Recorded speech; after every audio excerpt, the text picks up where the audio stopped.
So hello and welcome to Ilisarniq series workshop on pricing your artwork 101. My name is Heather Campbell. I'm originally from Rigolet, Nunatsiavut, and I'm currently living in Northwest River, Labrador. I work at the Inuit Art Foundation as the Strategic Initiatives Director. Although we're all joining remotely from across North America today, I would like to acknowledge the land on which the Inuit Art Foundation is currently located.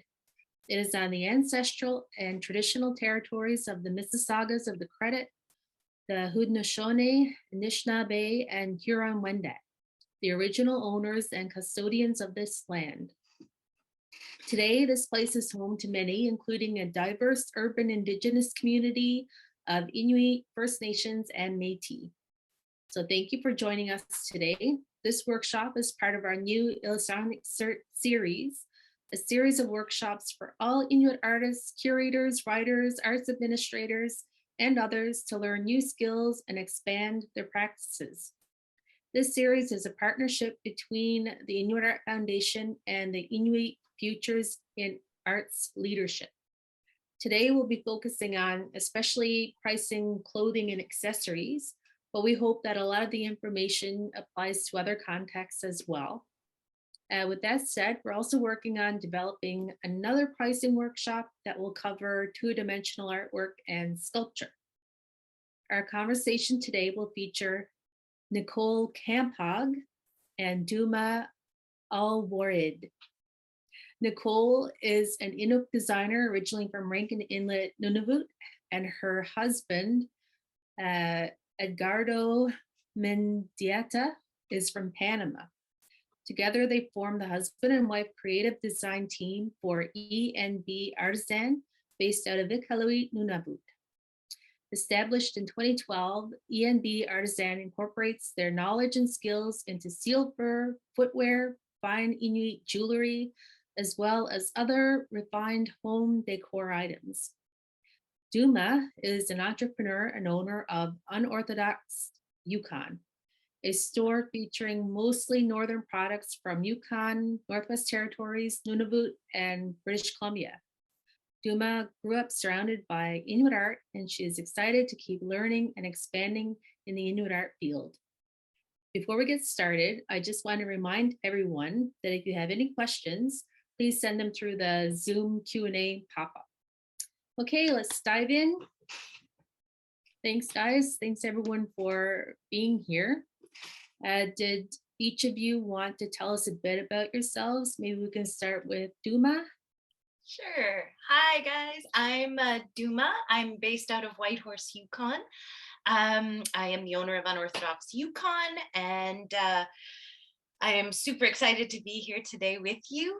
I would like to mention that my focus is mainly on beaded and sewn work, but I have started working and leaning into more mediums and learning more about them, the materials, and for pricing. So that's exciting for the future. As well, we are in the middle of developing a massive new website. So I hope big and exciting things are ahead next year for myself and all the artisans I work with. Yeah. Oh, I can't.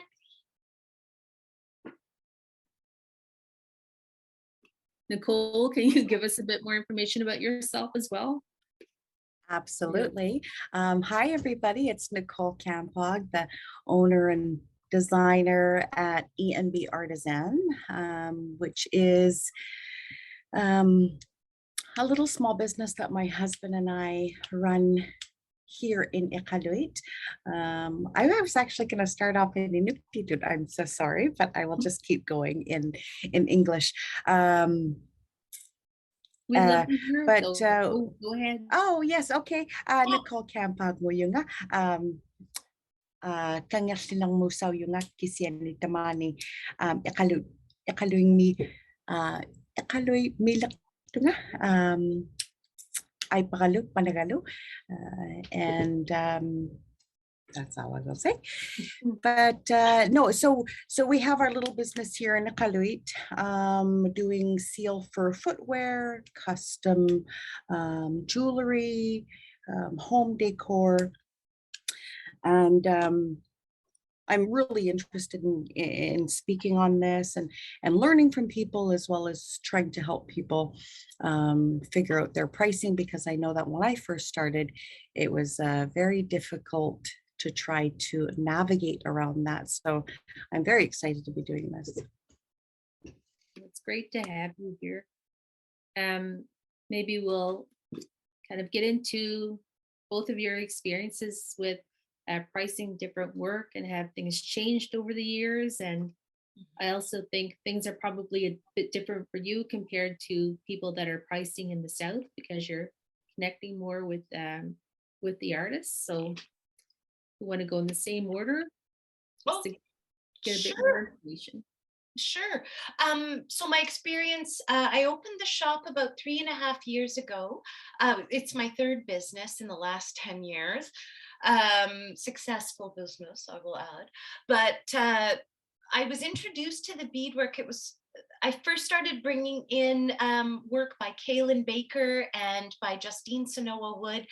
And I realized at the time, even though I wasn't familiar with the pricing, when the ladies brought in the work, I realized that even to me at that time, I knew it wasn't enough. I knew they weren't asking enough. And so as I started to work with the artisans, as I started to learn about the ingredients, I call them, the materials they use, the process, the hours, it made me realize there was a real gap in pricing. So over the last 3 years, I've been able to get a better grip on the approximate values of items, of the material, of everything. So it's been a nice evolution in the business to go from purchasing and knowing that it probably wasn't enough to now knowing when someone comes in with something that they're not charging enough for, and that I can speak to them about that and help them get their amount up. Hope that made sense. Yeah. Excellent. And Nicole? All right. So my experience with pricing different pieces of work is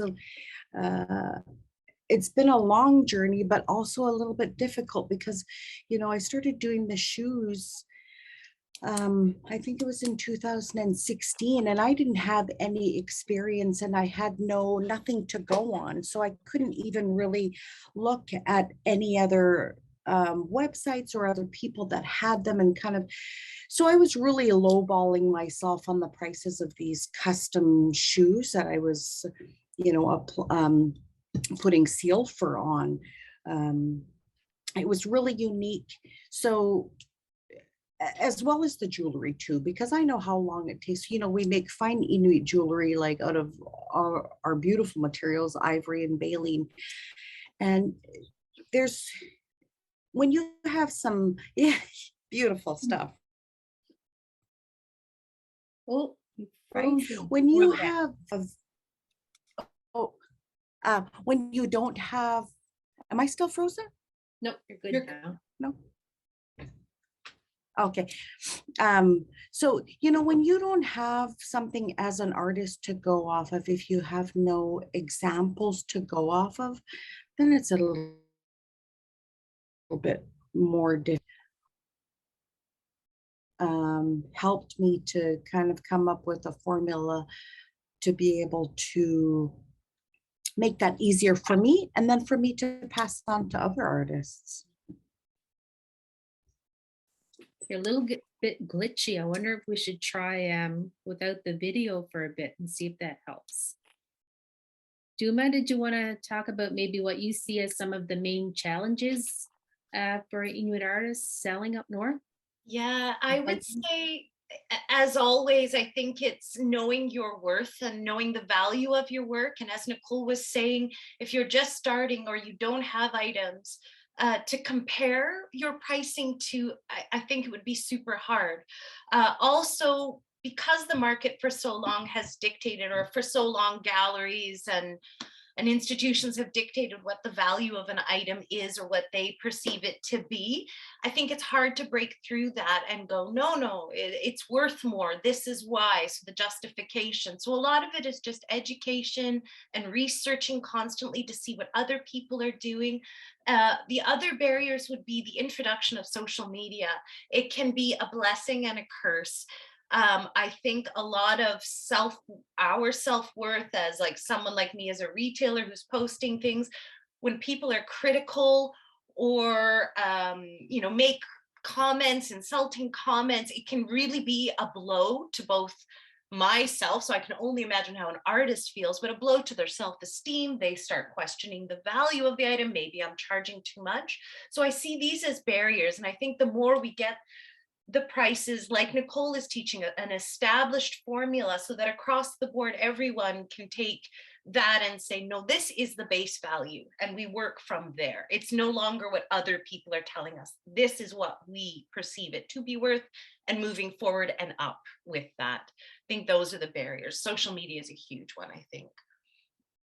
Oh, yeah, definitely. I can relate as an artist moving to Ottawa for the first time and not, just coming out of art school and not knowing what the worth of my paintings were because it was a very rare type of Inuit art back then. Yeah. So, yeah, there's a lot of challenges you don't realize until you get started.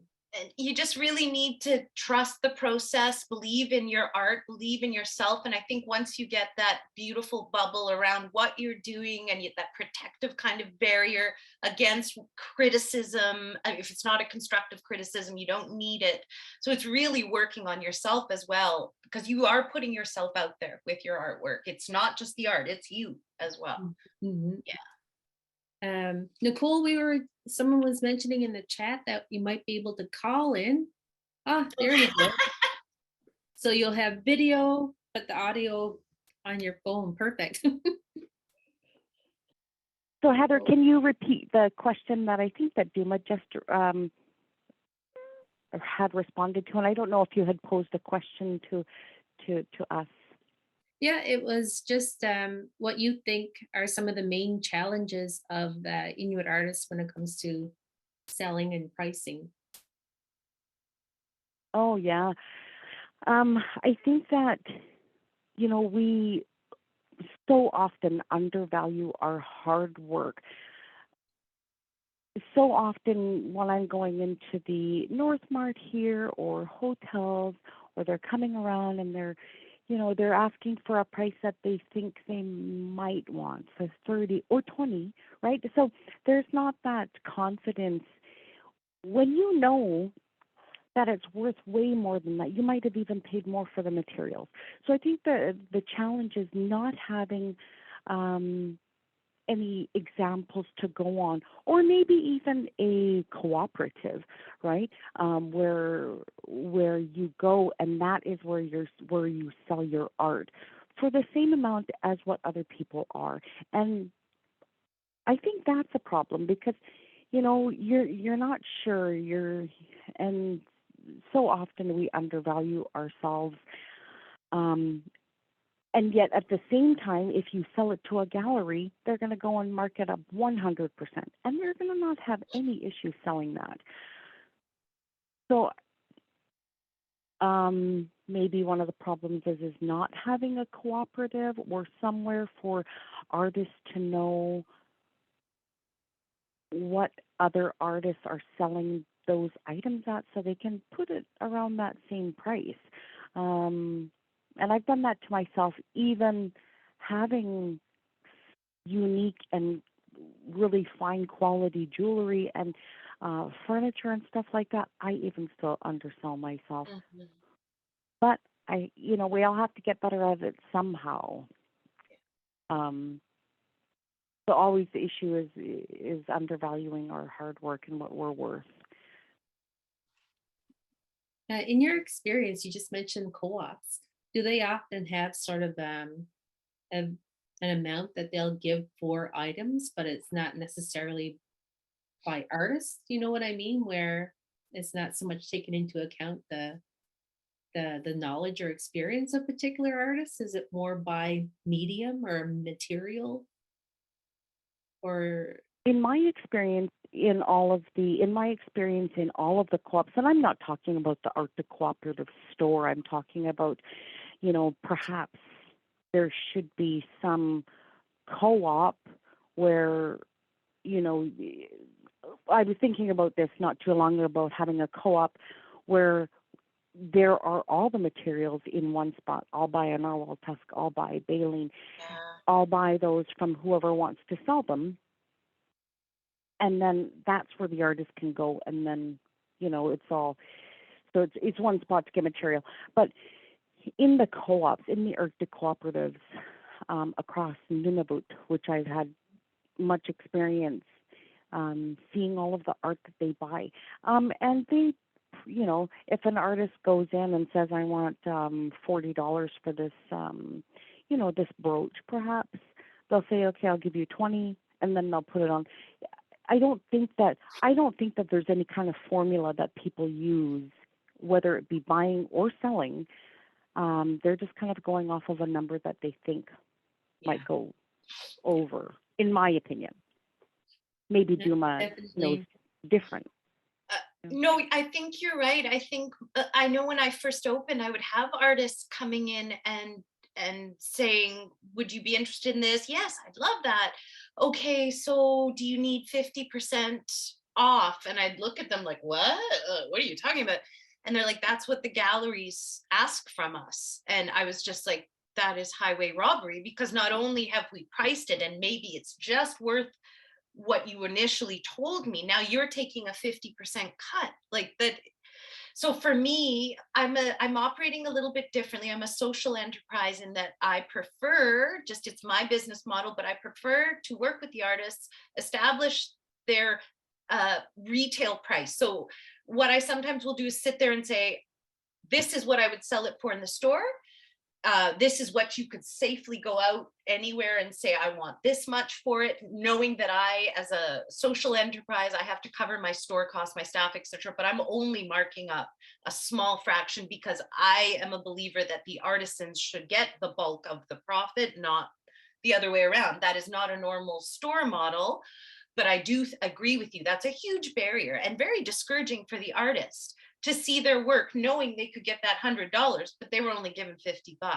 So where is that balance of it's a shift in retail, I think, in the way the retailers think, that you don't look at the artist as the meal ticket. Like there needs to be a shift in the balance of how much money goes to the artist and what the store keeps. And again, different stores have different models. I just feel the artist should get the bulk of the amount. It's probably why I'm so broke, but that's okay because it's the right thing to do. So maybe this is a good segue to actually use something as an example to see how you guys figure out the pricing of an item when it comes into your store. Yeah, that would be awesome. Nicole, did you want to try first? I know Yeah, Nicole. we're saying you probably have a lot of items. Okay, so I wanted to provide an example of something that many artists might be able to associate with. So many people out there know how to make their mitts, and the price differences between from what I see on our local sell swap to what I've seen on websites of non-Inuit, I thought it was a good example. So with mitts now, I mean, I used to charge $165 to buy a pair of mitts. I mean, that doesn't even cover the cost of the material. But that's how much I was underselling myself. And then I had seen on a website there was a non-Indigenous person selling in Toronto for $435. And I thought, you know what, that's kind of when I started to change it. Because I realized that if there is such a market for seal fur mitts, then I need to change my pricing. Of course, I didn't go as high as the 435, but I certainly could. So what I do with the mitts is that if I'm making a pair of ladies' mitts, which are the size on the left without the cuffs with the fur ruff, I will put that on a piece of sealskin and say, how many pairs of these mitts can I get out of that material?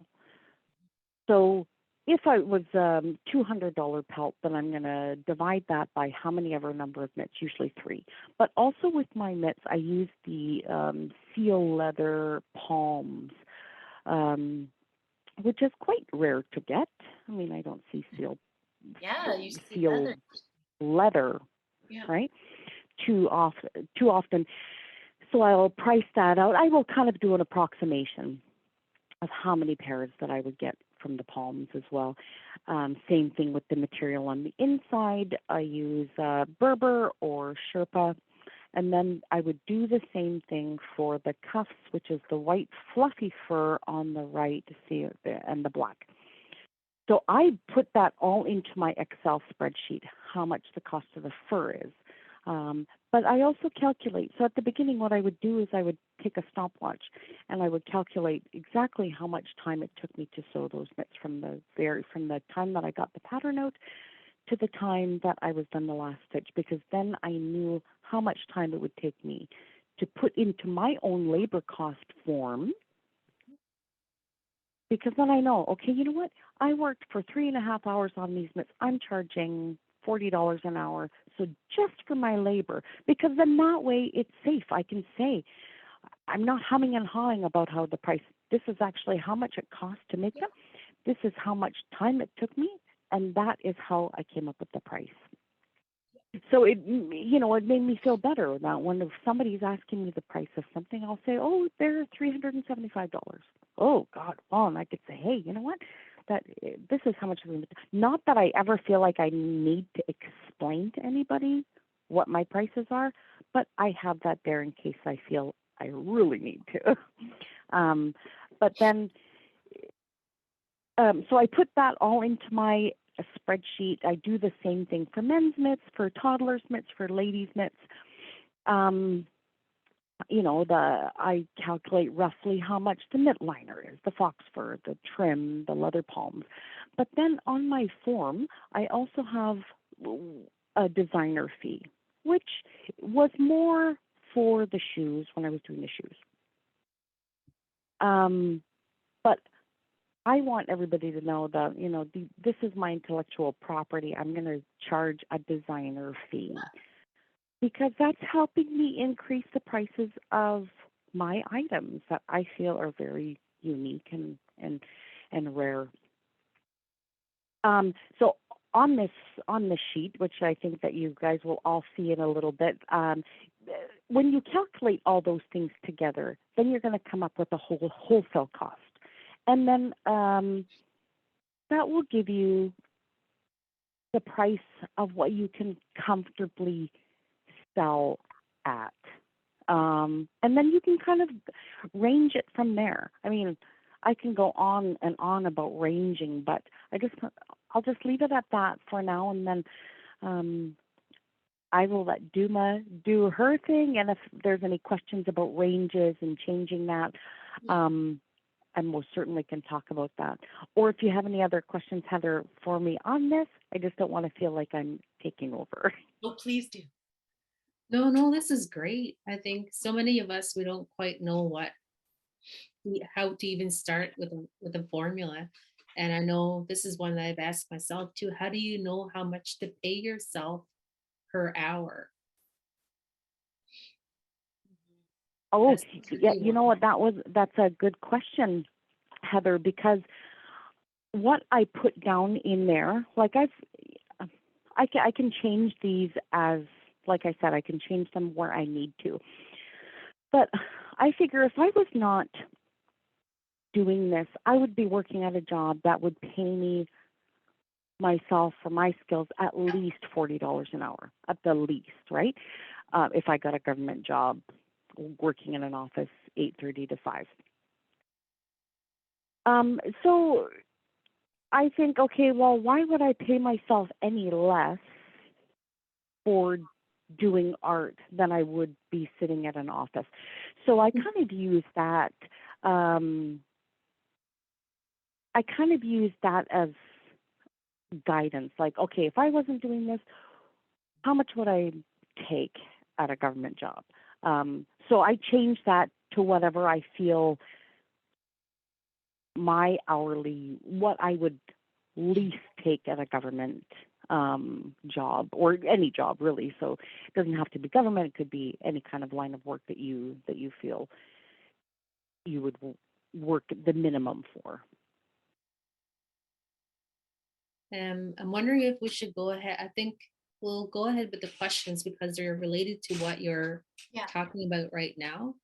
Yeah. Someone just wanted to confirm whether the seal fur pelt covers 3 pairs of mitts, and if you could explain the artist fee a bit more. And I think it might be Yeah. helpful.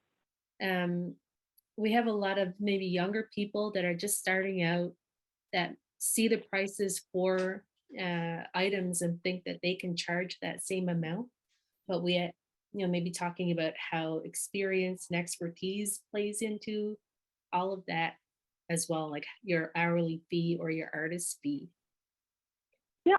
Yeah.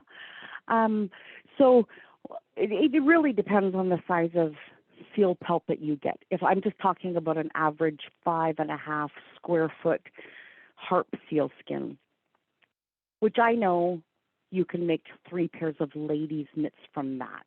So if you pay 175, say just for that pelt, I would not multiply for 525. I would divide that, say 200, if divide the cost of the pelt. I'm going to say roughly $200 is an average for a seal fur. So then I would divide that by 3 because I know it takes. So that is going to go into the cost of the fur. So for ladies' mitts, it's $66, right? So I'm going to add that $66.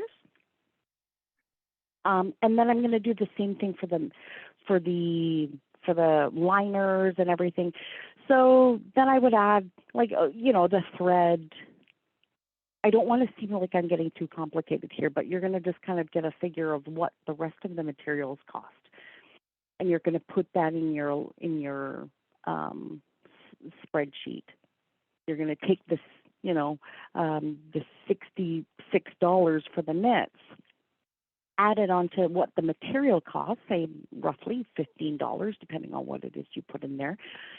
And then that would give you at least $75 just for the material, roughly. That so then you would calculate that with your hourly rate, and if you have a nice spreadsheet, then it calculates it all for you. But you were asking about I have a designer's fee because I was lowballing myself too much. I wanted to have something on there that made me feel like, you know what, I designed this, I'm going to charge for that design, right? But that was at the beginning. I just charged $20, $25 at the beginning just to help me increase the price of my shoes, even the mitts. But at the beginning, I knew that, say, the top price of mitts is like $450. I'm thinking, you know what, that's a really experienced, knowledgeable sewer that everything is perfect. So I would lessen my price because I think, okay, well, I'm still learning. I'm going to charge what my formula says. So I don't know if that answers the question of designer's fee as well as breaking down the price. And I charge the artist fee. I charge my designer fee on everything that I do. It's always there. I change that. It has changed from when I first started to what I charge now. I think we also had someone in the chat saying sometimes it can be difficult to sell a piece, at a certain level. So how can you get around that? Maybe it's because, when you're selling up north, there isn't a large market, like if you're going around town and selling, versus if you're sending it further south with a larger um, population, right? Mhm. So it could be a matter of finding a new market rather than um, Yeah. bringing the prices down. Or knowing, can you guys hear me? Knowing the demographic. So say, like you said, say you're in town, your hometown, you know you're not going to get as high of a price as, say, when I put something on social media and it goes for more. That's because I've got this broad audience that's all over the world, essentially, versus if you're in your hometown and you've got other people competing in the same market with the same similar items. I think it again is just knowing, locally I'm not going to get maybe as much, but then keeping those products that you poured your heart into or that were just exceptional, and knowing that those cannot be devalued. These I need to set aside for, maybe for social media exposure. These ones I'll walk around town and hopefully try to sell at a lower price, because you do need to know your market. It's always going to be different. Whatever demographic you're kind of going for is going to be a different price range. Nicole can probably attest to that more than I, but yeah. Yeah, that Duma, that's really good topic to kind of touch on, because I think that I had mentioned to you ladies earlier about, you know, killing myself for like a few weeks because I was invited to the Northern Lights trade show in Ottawa. So I was working my butt off to try and get as many shoes as I could do, and I think I might have got like 20 or 30 done in a, I was neglecting my child and my husband and working all hours to bring as many shoes down as I could. And I was kind of mediocrely pricing my materials at that time, but I think maybe I sold 2 pairs, 3 pairs, because people were like, "Wow, that's expensive," or, but I thought, that was my own time. So from there on, I kind of realized that the market in different places, like Duma said, know your market, know your demographic. I know where my supporters are. I know where the people are that appreciate the amount of work that it takes to do these things. So um, I have not said that I would go to another selling opportunity in the South, because I know that where my market is. Mhm. Yeah. So it really, you really have to kind of learn your market, know your demographic, know the people around you, their kind of work, what sets you apart from theirs. Yeah. So there's a lot of things that go into thinking about that. But I think the more time that you are doing it, the more comfortable you become with it, the more information sessions like this that are out there for artists, the more comfortable people will get in pricing their art. I just wanted to, if I may, there was a comment from Jessica, just regarding, revealing her price breakdown to people to try to explain to them, well, this is why I'm charging this. I get that, because they will, oh, why are you charging that? They'll, people, they get it in their mind. They'll either appreciate the value, time, and effort that went in and the value of the item, or they'll discredit it and try to get you to knock the price down and devalue it. So I think there are ways of talking to people about I call it the ingredient list. Those are materials. I just have to be funny. So what I do is I try to embellish on the story. Did you know this seal is from blah, blah, blah? This took me this, I took several hours to do this, the cost of the materials, telling the story and of all the components, in addition to presenting the item, might be a way to alleviate the actual breakdown. They don't need to know the dollars and cents. They just need to know it took you several hours. My time is worth money. I only use the best materials. That might help break that down a little bit. And you don't have to be nasty about it, but just getting them to acknowledge that it's a process. It's an expensive process, and your time is worth money in addition to the item you've created. So I Yeah, hope. I think that's one thing that maybe hasn't been calculated in there is the amount of thought and creativity that actually Yeah. goes into that. So maybe it's sort of in that section of artist fee, because I'm a visual artist. I do painting and drawing. Mhm. And so often I'm looking for source material for things or inspiration for things.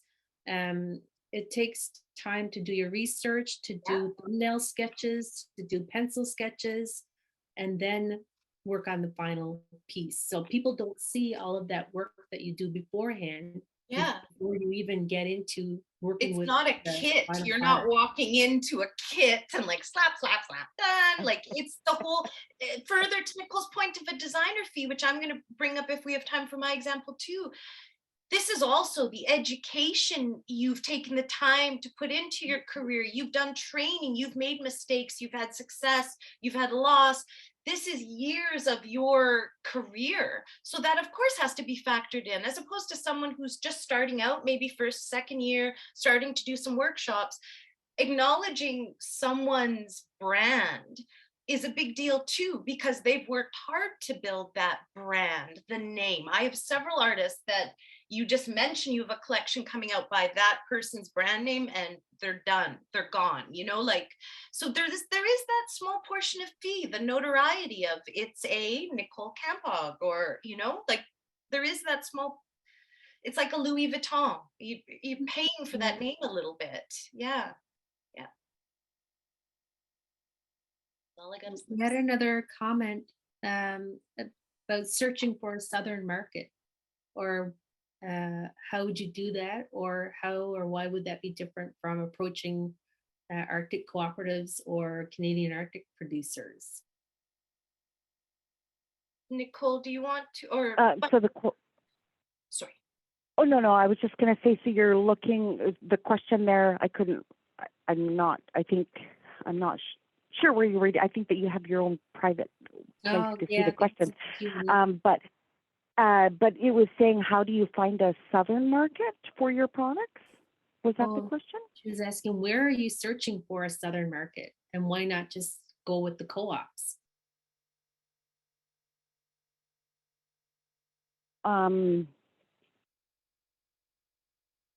Me myself, I don't search. I mean, I wouldn't sell in the south. So I'm not really sure. Only because I know that in the south they have a different appreciation. I and I don't even really totally recommend to sell to the co-ops, right? Because they're looking for, I think that they're looking for the lowest price on things so they can mark up. And so I think, in my opinion, you have to find your own market of where you're going to sell to people that will appreciate that. I know that sometimes as an individual artist, that's a little bit difficult to do, especially in a small community. Maybe you need to network with some other people, talk to friends in other communities. Yeah, I'm not really entirely sure. Duma, what do you think? I was gonna say, for me, finding so my website, social media was born out of the pandemic hit a few months after I opened my store. So I legit was like, oh my God, I'm bankrupt. So we created this. And the more, honestly, as much as I hate social media, I'm like, God, it's an amazing tool for exposure.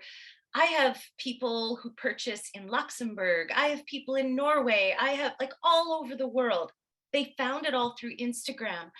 I'm not a social media expert by any means, but I just kept posting every day. Slowly, you build this following, and all of a sudden, you have people who, like you said, Nicole, they value the item as a piece of art or a beautiful handmade item from Canada. Or so, social media is a really good way to spread word about your product. I was going to say too, with some of the organizations, like I know in the Yukon, we're lucky enough to have YFN TCA, Nunavut has an organization, NWT has a great arts organization. they will always be looking into gatherings down south where they will, like, I know Crafted just happened in Winnipeg, and they took big contingencies, went down for that. It looked like a great time, and that's great exposure. That's southern exposure. So it's not that you necessarily have to go looking. It's there. It's easy to find. It's just kind of getting familiar with social media. You'd be shocked at the exposure you'll get from it. And then you get inquiries from the south. Lots of inquiries from the south. That's a good reminder that we have more workshops coming up, including one about social media specifically. Yeah, keep doing it. For sales.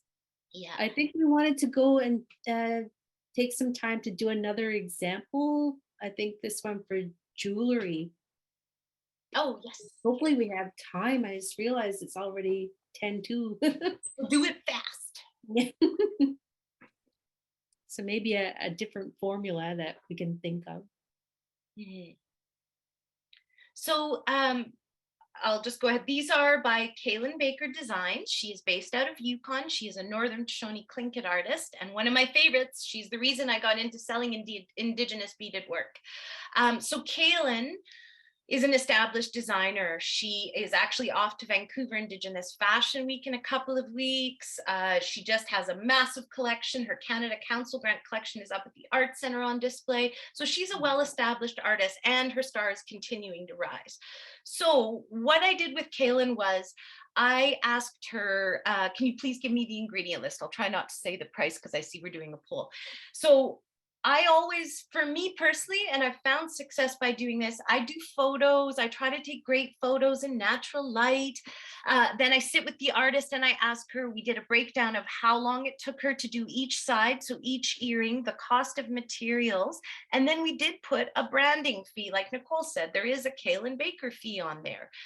So the ingredients are listed here. It's actually it's not abalone, it's a Goya, similar product. It's a shell product. It's a little more environmentally sustainable. So they're starting to use that a lot more. But as you can see, the ingredients are there. So when I post things like this, I always post all of the materials. I love to elaborate. I love to talk about the gemstones, the gold, the silver, the hometown hide. That's really important and helps lessen the blow of the price tag when people see it, when you give them the story. So these are gorgeous. These sold within 5 minutes of me posting them on social media and my website. So everybody answered. Do I say the answer, or does it show up there? Or is the poll after?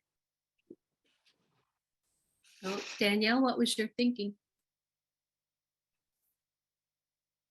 So you should be able to access the results. Okay.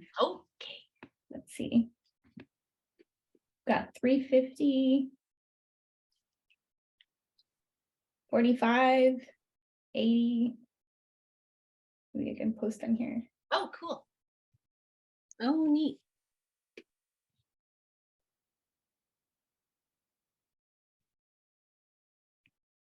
It's quite the range of. Wow, I was just gonna say, oh my God. Oh, someone said 750. I like you, whoever said that. Yeah, so it's the price. This is really great, actually. Like, there's some that are way, way low. May I say the real price now? Is it okay? Yeah, go for it. Okay, so I retailed. So keeping in mind that I paid the artist the pretty much most of the amount and then marked it up to what I thought I could sell it through my website, knowing I'm a retail, not an artist specifically, but a retail vendor.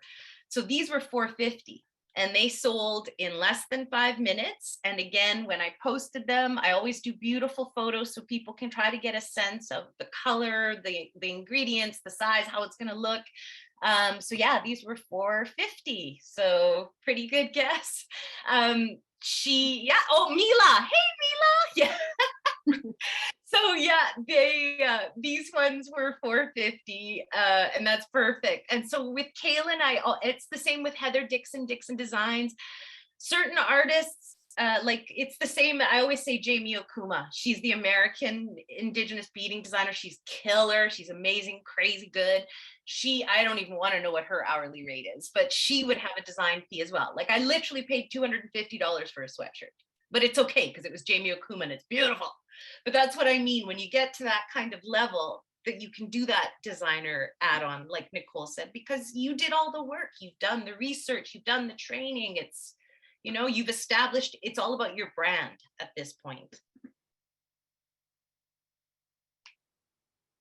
So do you have a formula that sort of works across different mediums, or do you sort of have different ones for different Similar to items? Nicole, I work mainly with beaded work and started kind of venturing into the sewing realm of items. I carry parkas from Victoria's Arctic Fashion, so we're starting to get into that more. But with the beaded work, it's a similar formula. Figure out what your hourly rate is. It's important, and you're not paying yourself $15 an hour. That's what kids make working fast food. You're not, you know what I mean? Like, even if you're a starter, figure out what's a reasonable base rate, knowing you are a beginner. And as you start progressing and people start commenting on your work and you feel like you're progressing as an artist, then you start raising your hourly rate. Just like you would in a job. As you get better, you keep getting raises. Again, factoring in your materials, please. When people come in and they tell me what they used to sell things for, and it's for less than even their material cost, it breaks my heart. Just make sure you're covering your materials and your time, knowing as well that you're a beginner artist. It might take you 7 hours for something that would take, say, Nicole 3 hours. So it's also knowing what the market can bear. You know, if you were to do a literal hour, you know, your earrings might be $1,000, knowing that, well, they probably will only sell for $450. So in those cases, at least you're covering your material and eating some of the time, knowing that you're only improving yourself as an artist, and it's only going to get quicker and easier as you get better. I hope that makes sense. Yeah, that's a good point of like knowing sometimes that the sale is more about building your career and building your brand than it is about getting Yeah, that I money spoke with right. a young lady who was like, oh, it took me 12 hours. And I was looking at her earrings going, honestly, reasonable. Like that would probably take an average about 6 hours is what I think my other. So, you know, and it's being honest with people, not insulting them, but just saying you're probably still learning and still perfecting your craft. And so, yeah, it's a balance as well, knowing what the market can bear as well. Yeah. Mhm. Did you have anything to add, Nicole? Definitely. I do have one little point on that because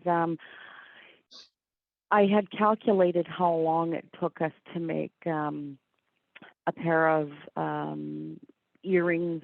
I think the material is muskox brass baleen with rivets. I think that was like 9 or 10 hours. But if I was to put that 9 or 10 hours in my formula, who's going to want to pay that much for those earrings? I mean, of course, they are worth it, but I had to adjust the price for those earrings because I thought just for the labor time alone, if I was to calculate my, say, whatever prices, say $40 over 9 hours, you know, that's $400 just for that. Yeah. So I do adjust it where I need to, because, you know, getting the most out of it isn't always what it's about. Like you were just saying, Heather, you know, sometimes the sale is not as important as it is for other things. Yeah. And also figuring out like the lowest you'll go on something and see how quickly it sells. And if you're like, oh man, that stuff sold out in 10 minutes, I didn't charge enough. Knowing next sale, I'm going to put it up a bit more. That's how you test and feel the market. If you hit a wall in sales and you're like, ooh, that collection didn't go as quick, then you adjust accordingly. But that's also how you grow as an artist. You're not going to charge the same price today as you are in 10 years. So it's always being mindful of changing costs. Costs are rising. We're going into a recession. Being aware of lots of the external factors. It's not just about making the art. It's about are people spending money? What are they spending? How much are they spending right now? Like for me, I could tell you in a retail setting that people are not spending as much money. They're buying smaller things, but not the big ticket items. So like it's always being aware of what's going on economically as well in the region and also in the world, knowing if people are spending money or not. Right now, they're not really, but they will. They will again. Yeah.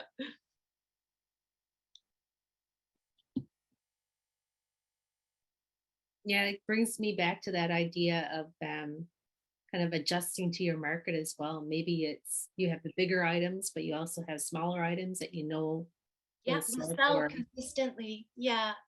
Craft, like when you go to craft fairs or like smaller community gatherings, again, know your demographic. They're not going to walk in and buy the $500. Odds are they're going to pick up the $50, the $100 smaller bites, right? But they Yeah. bring a couple of your high end items so people know, oh, she does more than just little. It's just exposing what you do so they know, no man, I'm a real good artist, but hey, I'm here at the craft fair, so I brought my lower priced items. It's just knowing, where you are. Like that crafted show in Winnipeg, I'm sure they had a lot of higher end items because there were probably people there specifically in that mindset, knowing it was a specialty showing of artists. So just knowing your market, again, always comes down to market. Yeah. Mhm. Yeah, definitely. I think that if I was to go to another, I want to say show, like a trade show or something in the South, I would definitely not work as hard on my higher end items and maybe just do a couple and then do some, Mid range. reasonably priced items. Um, and then also, like maybe Duma suggested, bringing, say, an ottoman or Yeah. Or the some throw chair. cushions or the chair. Oh, the Like chair. that. The chair is just, I just love that chair. I still have it. I Oh, don't know if I could ever sell it, yes. but I do have some more furniture coming up. Awesome. I mean, but in the North, how do you sell those things online without having to Yeah. charge an arm and a leg for the freight? Yeah. Insurance Oh, yeah. sometimes too is insane to insure. Like I ship a $3,000 pair of items, mittens to Europe. Good God, that's like 100 and something, $200 in insurance, but you got to do it. So yeah, there's Yeah, lots of yeah. costs involved. Yeah. I just noticed that we've Where just, can we oh, sorry. I was just going to say, I just noticed a few questions. Are we just going to answer some of these at the end? This is actually right on the dot 4 o'clock, so we have about a half hour if we want to open it up for more questions. We're getting great comments, and a lot of people seem to be Yeah. very thankful that you guys are helping out. We got quite a long example there. I'm not sure if you can see everything that I can see or not. It's from I do want to. I don't know if Nadine had a question or if she was just making a comment with regards to tools, equipment, space. If that should be considered into the formula too. If I was renting a space, absolutely, that would go into it too. You just have to. I mean, I would figure. I don't know if that's what you're. If that was a question or if you were saying that's what you do, but I think that you need to put all of that into consideration when you're creating art. And it's not just about taking that one piece and getting the material for $20 and then, selling it for 40 because all you spent on that was $20 for the material. You have to consider all these things, I think, in pricing your items and your art. Yeah.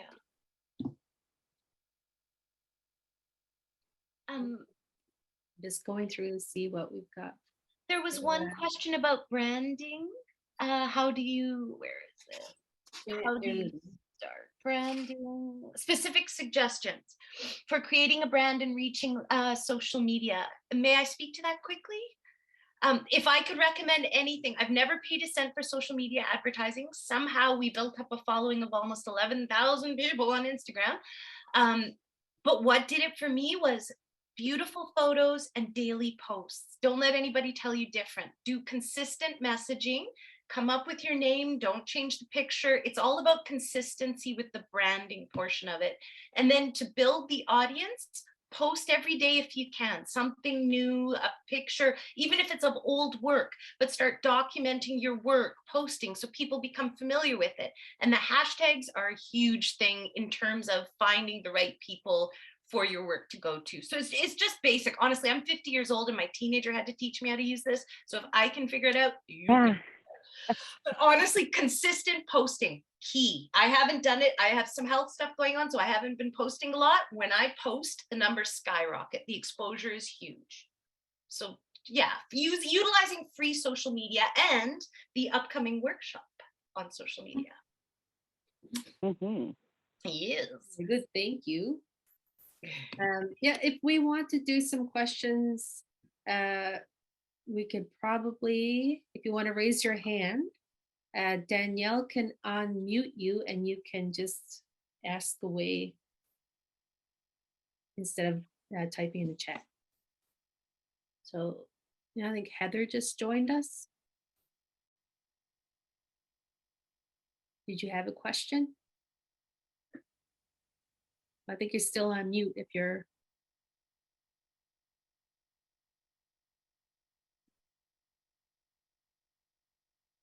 Oh, are you able to unmute or does Danielle still have to unmute you? I've unmuted, so maybe they're not ready to ask the question. Oh, okay. I see. Maybe they're shy. Oh, there. No, it was just me, Duma, making a Oh, it was silly you, Nicole. I comment. was like listening. I did. So I think someone just had a comment that reels, I guess on Instagram, Yeah. are great. And TikTok, if you can learn how to do the TikTok, it's apparently huge. I am in the process of learning. As I said, my teenager is done with me, so I'm trying to get some of my friends who TikTok to teach me how to do it. But there, it's also huge. Yeah. Well, someone had an interesting comment about like certification. Is this an American thing or a Canadian thing? First Nations certification. But for Inuit art, Canadian. okay. But for Inuit art, we still do have the Igloo Tag program that is administered by us here at the Inuit Art Foundation. But I find what's replacing that partially are artist profiles because as kind of a way to check and see if someone's sort of been verified as an Inuit artist, is whether, of course, we have them on our website. But what used to be Indian or Northern Affairs Canada, and I never remember their new names, Indigenous, what? I forget. But anyway. Oh, INAC, Indigenous Northern Affairs Canada. And Sirna is the other one. But they used to have a database, and there's still some of that information floating around here and there. So, but it's very out of date. I would say the people that are working today would be on our website, or they're working with reputable stores and galleries like you guys. Yeah. So yeah, I'm not sure if another government certification would help at all. I know not that I know of. Yeah, no, I don't know of anyone here. I know that in the past we used to have, or not in the past, we do still have Nunavut craft. Gosh, all of a sudden it just escapes me. Shoot, I'm going to remember the name. I'm sorry, it just totally blanked on me. But we did have something like that. It was like I want to say like the Chamber of Commerce, but for arts. Like an accreditation. We had something like. Yeah. Pardon me? Oh, like an accreditation or a verification that it's an authentic Nunavut product, I think, right? Like the little tags that go on. No. Oh. Well, we do. I mean, there is that. We do have within our government in the Department of, I believe it is Environment, we do have the seals, their little certificates or little I want to say certificates that goes with each seal for, Yeah. but they also give them to the artists to put on their seal for work in, with the assumption that they're going to put it onto the furs that they provide to the artists, which are Nunavut Department of Environment furs. Okay. But that I don't think is a specific process. I was talking more about the organization that is for artists. It's called NACA. There, I've got it. Nunavut Arts and Yes, Crafts someone said NACA. Association. Yes, yes. You know, they worked with the artists to do a number of things, promoting and bringing them to trade shows and what have you, but not sure about necessarily certification. And before I forget, I did see that there was a question, I think, from, I think it was Ecola, because I don't want that person to feel like they're getting overlooked. Have you experienced artists with overcharging their art, or is it generally undervalued? And I do just want to talk on that, just saying that I think most of the time, like 80 or 90% of the time, their artists are undervaluing their work. And I think that the ones that are maybe overcharging just know the value of their work, in my opinion. And I've only had a couple of artists come to me with items where I legit in my head went, whoa, you are asking way too much, and politely refused. Like, honestly, like I was like, you know, because I'm looking at it, I'm looking at who the person is, and I'm like, yeah, I get that it's worth you. So I've had it only a couple of times, very rarely. You're right. Majority come in going, how much would you like? I say, how much would you like for this? $60, and it's worth like $150. So majority come in undervaluing. Yeah. Well, I think we had another question, just going back to that formula again. Can you use it as a guideline for other materials like canvas? Oh, I'm not sure if they meant. beading on canvas? Oh, you know, yeah, you can use it. I think. I mean, for me and my formula, I use it for everything from knits to slippers to jewelry to shoes to pillows to furniture. I can use that for everything. You just have to work in what you want in there, and you have to maybe one time calculate how long it takes you. So I know roughly how long it takes me, like, to make a pair of bits and even shoes, 3-4 hours. So you have to do it once, twice to kind of get those figures or that timing or how much it costs for certain items, and then you can use that as an average of what you keep in your formula. That's what I did for myself. Yeah. The big thing is you were right, Nicole, loosely tracking your time is huge, because then you have a base, So even if it's you put in 10 hours, but everyone else is charging around a 6 hour, at least like, yeah, you're not underpaying yourself. Yeah.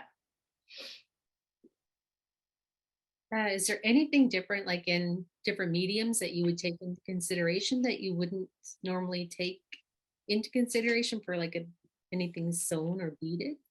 Like if it's a heavy stone, or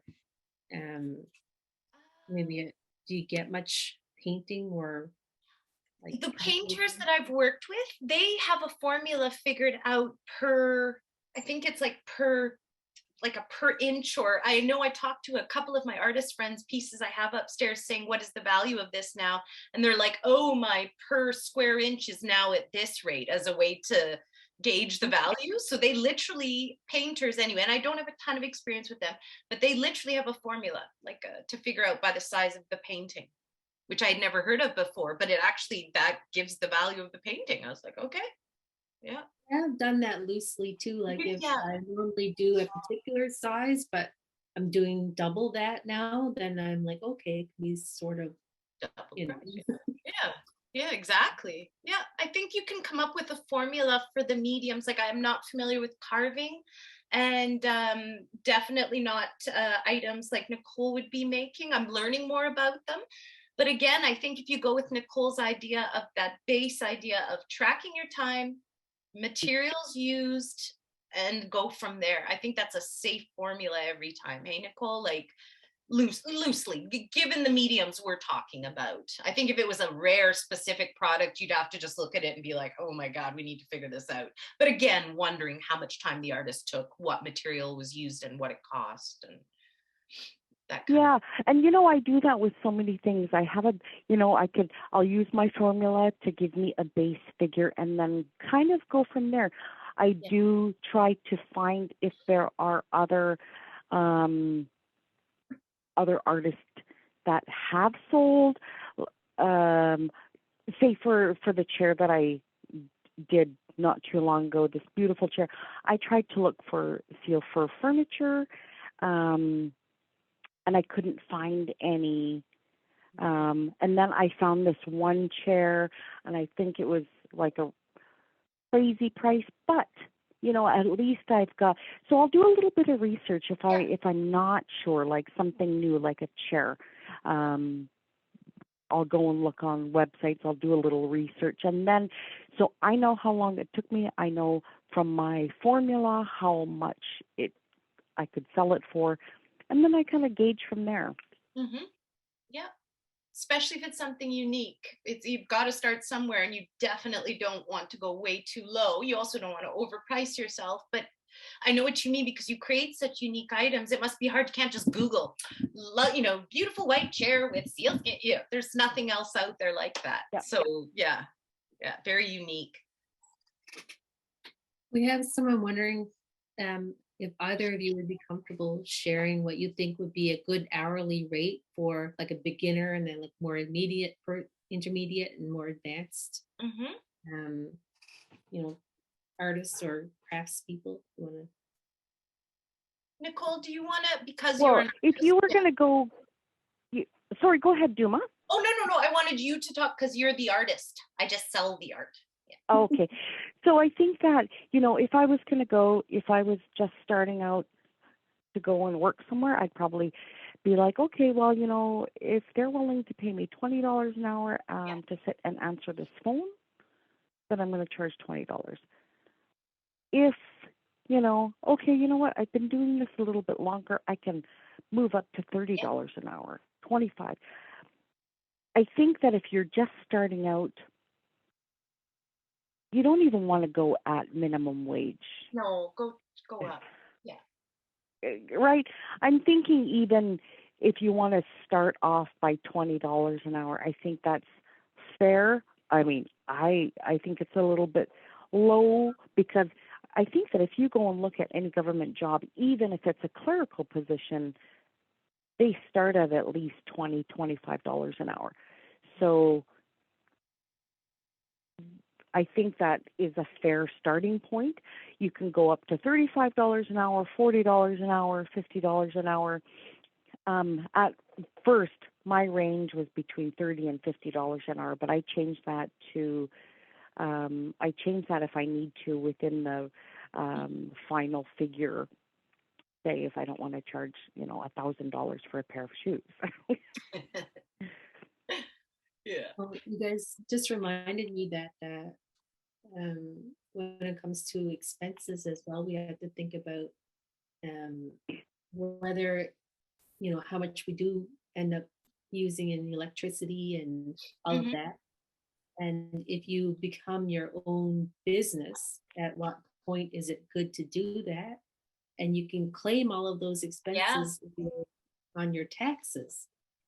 So the room that you normally work in, like I'm in my studio / office right now, and if I wanted to, I could claim it, as part of the art business. So I might end up having to do a whole other workshop on that, but maybe on initial setup. Yeah, because the bigger you get, like you'll hit a sales point, I think it's $20,000 and over, and then you're supposed to register as a small business, which means you're going to get a GST number and do your taxes and all the fun stuff that goes along with business.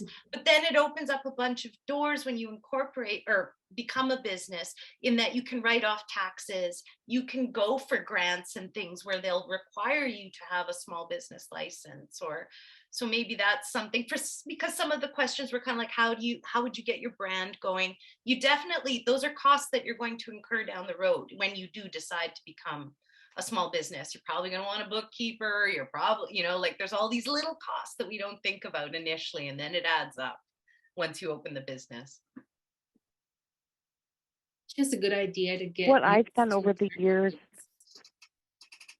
sorry about that, Heather. What I've done over the years is I've always kept track of everything that I've sold, how much I bought it for, like the materials. I do keep track of all of that because maybe I'm a little bit OCD that way, but it helps me. So I have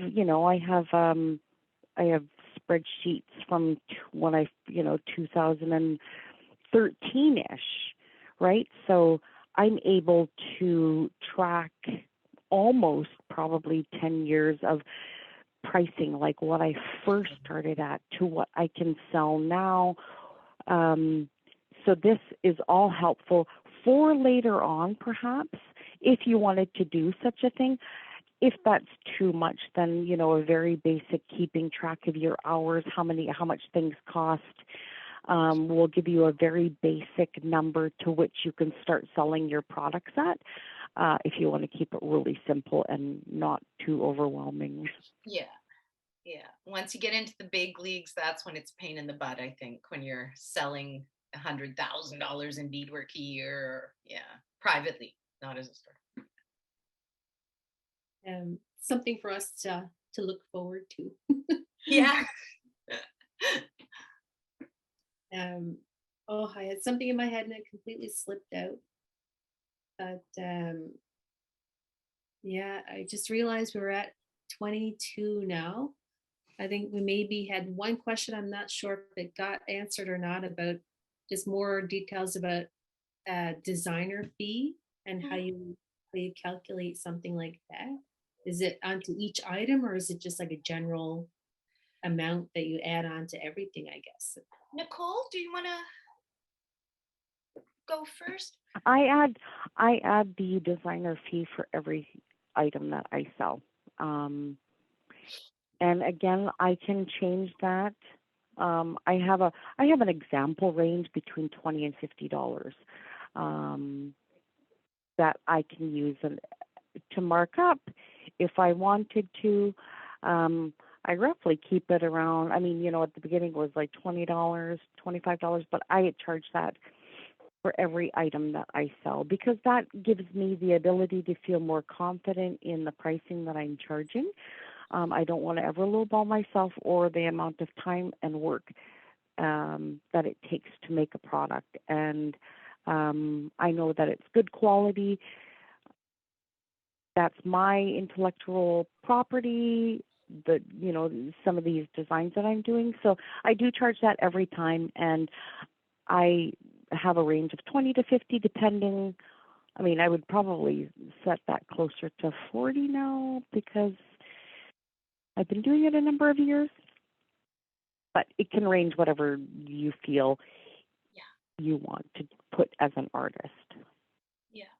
I remember what my question or comment was. It's about the importance of collections and keeping a record of who you're actually selling to as well. Yeah. Because the more well-known the collector or the institution is that's selling or buying your work, then that will help to increase your prices over time, right?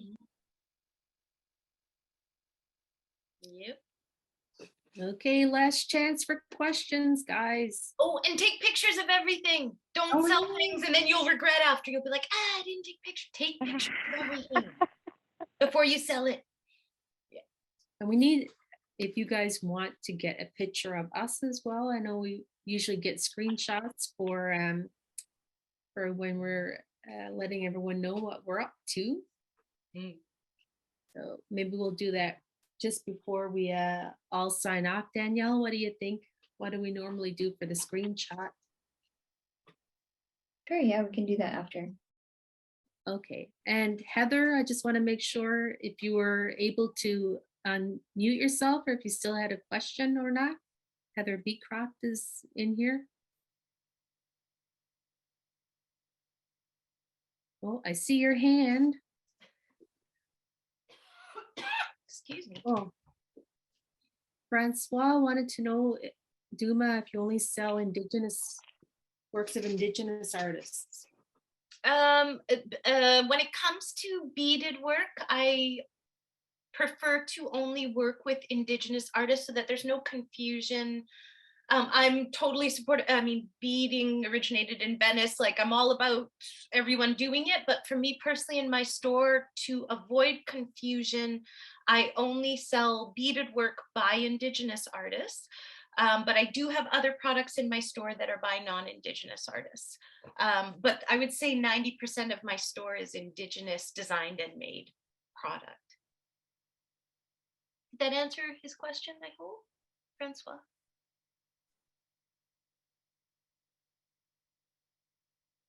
I'm still was trying to send a chat specifically to Heather, but it's not letting, the name's not coming up. Something weird going on there. I think that might be it. Yeah. So yeah, we've kind of talked about social media a bit, but I will do a little bit of a wind down here and let everyone know about our future workshops that we have coming up as well. But thank you so much for being here and for sharing your formulas with us and giving us insight into how, you know, an artist herself could do her own pricing as well as a store owner pricing other people's work. I think it's so great to be able to have a better understanding of all of that. And I think we'll have a way of maybe sharing that formula, but probably won't be up until we get the portal on the go. Just try to get in the habit of time. Yeah. Sorry, Nicole. No, please. You go on. I was just going to say, no, just loosely trying to time yourself is a huge start, and it's a hard habit to get into. I know a lot of my girls struggle with it, but then you'll really have a good sense. Even if it's an approximation, it's a general sense of how much time you spent on it. Materials, add those up too, but I mean, the time is the big one. So that if you can get into that habit, like Nicole said, of timing every time, you're laughing. Yeah, it's going to make that much easier for artists.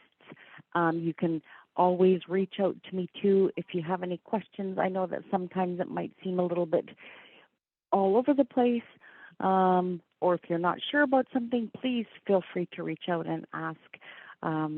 Me too. I always want the artists to get the best price for all of their beautiful work, so I'm going to try and help as much as I can. Me too. Feel free to reach out. Same as Nicole. I want to see you all thriving and not the galleries getting crazy markup from your work. Yeah. Excellent. Thank you, Nakamik. We've reached the end of today's workshop. So thank you very much for the amazing conversation. Thanks to Nicole and Duma. We will have the recording of today's webinar accessible on our website and our YouTube channel.